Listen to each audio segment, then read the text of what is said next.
Avez-vous remarqué que dans un groupe, c'est tout le temps les mêmes qui prennent la parole? C'est pas seulement parce que ces gens ont plus de choses à dire, c'est surtout parce que les autres parlent moins. Parfois, ces personnes sont timides, mais pas nécessairement, les raisons sont souvent plus complexes que ça.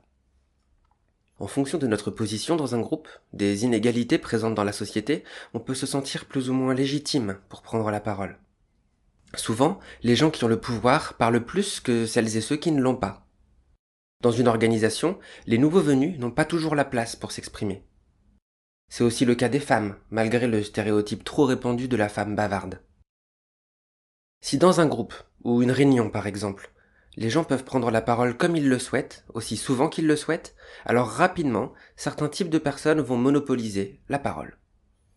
Si le temps de parole collectif est d'1 heure, et qu'une personne parle pendant une demi-heure, alors mathématiquement, logiquement, les autres n'auront qu'une demi-heure à se partager. C'est rarement conscient. Monopoliser la parole ou s'empêcher de la prendre, ça ne se fait pas volontairement. Et c'est pour ça qu'on vous propose un certain nombre de techniques pour poser des contraintes et pour organiser les prises de parole. Ces méthodes vous permettront d'organiser, de partager, de distribuer égalitairement et facilement la parole dans un groupe. Les tickets de parole. On distribue un nombre égal de tickets aux différents participants. Une prise de parole coûte 1 ticket, et quand on n'a plus de tickets, on ne peut plus parler. Vous pouvez donner 1, 2, 3 tickets autant que vous voulez. La parole devient alors précieuse. On va réfléchir avant de parler, puisque ça nous coûte 1 ticket. On va moins répéter ce que d'autres ont déjà dit, on va essayer d'être plus constructif. Le zigzag. Commencez par repérer une caractéristique commune aux personnes qui parlent le moins dans un groupe. Ça peut être par exemple les nouveaux dans une association. Vous divisez symboliquement votre groupe en deux, les nouveaux d'un côté, les autres de l'autre. Ensuite, la parole s'organise en zigzag. Une fois un nouveau, une fois un autre, une fois un nouveau, une fois un autre. Avec cette technique, on s'assure que la moitié des prises de parole viendra des personnes qui habituellement parlent le moins. La liste de parole. C'est une technique très connue dans les assemblées générales étudiantes. Lorsqu'on a quelque chose à dire, on lève la main et quelqu'un nous note sur une liste de paroles. On prendra la parole les uns après les autres, dans l'ordre de la liste. Cette technique a l'avantage de libérer l'esprit de la personne qui veut parler. Quand on a quelque chose à dire, et qu'on n'a pas été noté sur une liste, on a tendance à se répéter en boucle ce qu'on veut dire, et donc de ne plus écouter les autres. Une fois qu'on a été noté, on arrête de penser à ce qu'on voulait dire, et on n'est plus disponible pour écouter les autres. On peut faire la même chose en autogestion, sans quelqu'un qui serait responsable d'une liste. Imaginez que j'ai envie de parler, alors que quelqu'un est déjà en train de prendre la parole. Je lève un doigt. Si quelqu'un d'autre veut parler, il lève 2 doigts, etc. On a ainsi une liste de paroles visuelle et autogérée, et personne ne se coupe la parole. Le bâton de parole. C'est une technique très connue, qui consiste à matérialiser la parole par un objet. Pour parler, il faut tenir l'objet. Souvent c'est un bâton, mais ça peut être un ballon, par exemple. La plupart du temps, on fait tourner le bâton de parole, comme un tour de table. On parlera donc les uns après les autres. Mais on peut faire différemment.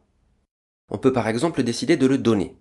La personne qui a fini de parler donne l'objet à la personne de son choix et va ainsi solliciter des gens qu'on n'entend pas d'habitude. On peut aussi visualiser l'historique des prises de parole en faisant tourner une bobine de fil. Chaque personne qui parlera tiendra le fil dans sa main et on aura ainsi une toile d'araignée qui va se dessiner entre les participants. On verra d'un coup d'œil qui a beaucoup parlé et au contraire qui n'a pas parlé. Au lieu de faire tourner ou de distribuer l'objet de parole, on peut aussi se lever et aller le prendre. C'est engageant, parce que physiquement on se lève et tout le monde voit que l'on a quelque chose à dire. La personne va ainsi être incitée à davantage réfléchir à ce qu'elle va dire. L'effet psychologique est très efficace. Annoncer sa prise de parole vient temporiser la discussion.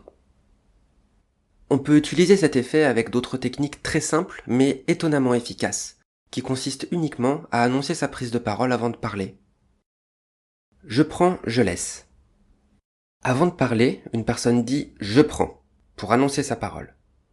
Ensuite, elle parle librement et ne peut pas être interrompue jusqu'à ce qu'elle dise « je laisse » pour libérer la parole. Quelqu'un pourra alors la prendre à nouveau. Le popcorn. Avec cette technique, on parle librement. On peut même s'interrompre. La seule règle est de dire « pop » avant de parler pour annoncer sa prise de parole comme si on était un grain de maïs prêt à éclater dans une poêle. Ces techniques ne sont pas des recettes. On vous invite à les essayer, les réinventer, les utiliser si vous voulez et comme vous le voulez, en les adaptant aux différents contextes. Et puis enfin, n'oubliez pas, la technique la plus utile de toutes, c'est souvent de multiplier les espaces de parole. Pour ça, il suffit de diviser un groupe.